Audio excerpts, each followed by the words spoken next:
سلام کر رہے ہیں سید ممتاز صاحب، اور اس کے بعد کہہ رہے ہیں میرے ہسبینڈ کا نام سید سمیر ہے. اچھا، کوئی خاتون ہے یہ. ان کا سوال ہے کہ میرے ہسبینڈ کا نام سید سمیر ہے، بہت محنت کرتے ہیں، کمائی میں برکت نہیں ہے، کچھ وظیفہ بتائیے یا آپ گھر میں رزق اور روزی میں برکت کے لیے بہت پریشان ہیں ہم لوگ.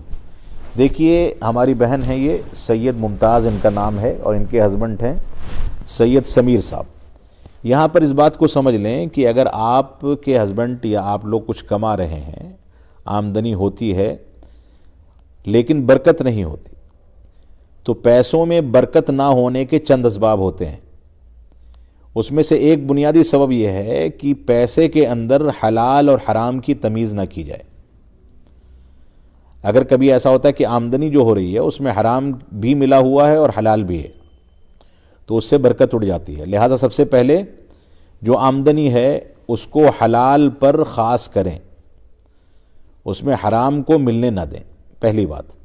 دوسری بات یہ ہے کہ نمازوں کی پابندی اور بالخصوص صلاۃ فجر کی پابندی کے ساتھ کریں، اپنے اپنے وقت پر نمازیں قضا نہ ہونے پائیں.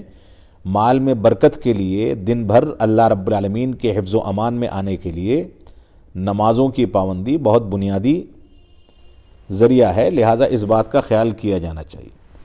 اسی طریقے سے پیسوں میں اگر برکت نہیں ہوتی تو برکت لانے کے لیے جہاں حلال و حرام کی تمیز کرنا ہماری ذمہ داری ہے، نمازوں کی پابندی کرنا ہماری ذمہ داری ہے، وہیں پیسوں میں سے زکوٰۃ نکالنا اور زکوٰۃ نکالنے کے بعد بھی اصل پیسے میں سے غریبوں کا خیال کرنا، یہ بھی پیسوں میں برکت کا ذریعہ ہے. لہٰذا ان تین وسائل کو اختیار کریں، انشاءاللہ آپ کے آمدنی میں برکت ہوگی. اللہ رب العالمین آپ کے مسائل کو حل فرمائے.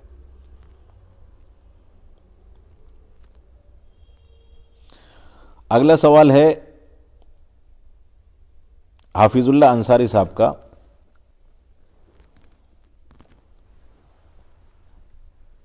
آپ کے سوال کا جواب میں نے دیا. میت کے پیچھے ایک بیوی، ایک ماں اور ایک بہن ہے، تو ترکہ کس طرح تقسیم ہوگا؟ یہ ترکے میں کس کو کتنا حصہ ملے گا یہ میں دیکھ کر کے ہی بتا پاؤں گا، کہ میرے ذہن میں یہ مسائل ازبر نہیں ہیں. لیکن بہرحال جس کو جو حق ملنا چاہیے وہ شرعی طریقے سے دیکھا جا سکتا ہے.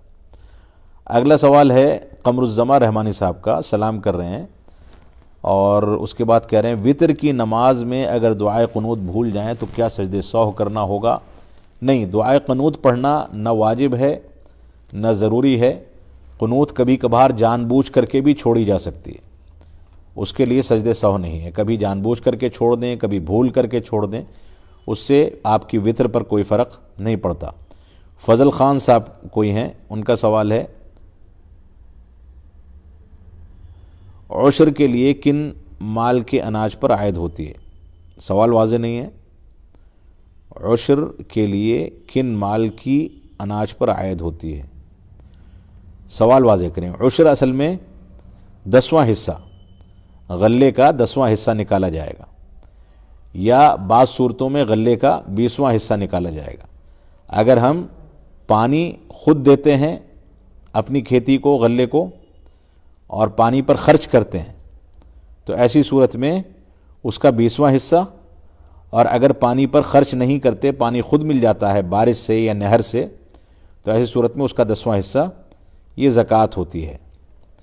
فرقان احمد خان صاحب، ان کا سوال ہے سلام کے بعد کافر کو کافر کہنا کیسا ہے؟ ضرورت کیا ہے کافر کو کافر کہنے کی؟ بیکار کا جھگڑا کھڑا کرنے سے کوئی فائدہ نہیں. لہذا کافر تو کافر ہے اپنی جگہ پر، لیکن اس کو کافر کہنے کی ضرورت نہیں ہے، اور اس کے کفر سے اللہ واقف ہے، یہی اتنا کافی ہے.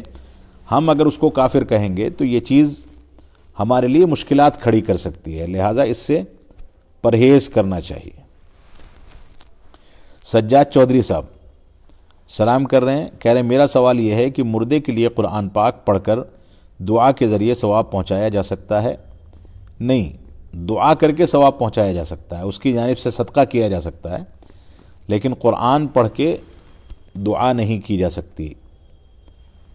آپ جو طریقہ پوچھ رہے ہیں اس کو قرآن خوانی کہا جاتا ہے، یہ جائز نہیں ہے۔ میت کو فائدہ پہنچانے کے چند جو طریقے ہیں ان میں سے ایک طریقہ یہ ہے کہ اس کی جانب سے صدقہ کیا جائے، کسی غریب کو کھانا کھلا دیا، کسی کو پانی پلا دیا، کہیں کوئی پیاؤ لگوا دیا، کوئی کنواں کھدوا دیا، کوئی مسجد بنوا دی، یا میت کی جانب سے کوئی کتاب چھپوا کر کے تقسیم کرا دی، یا اس کے لیے دعا اس کے بچے کرتے ہیں، تو یہ طریقہ ہے اس کو ثواب پہنچانے کا، اس کے علاوہ کوئی طریقہ ثابت نہیں ہے۔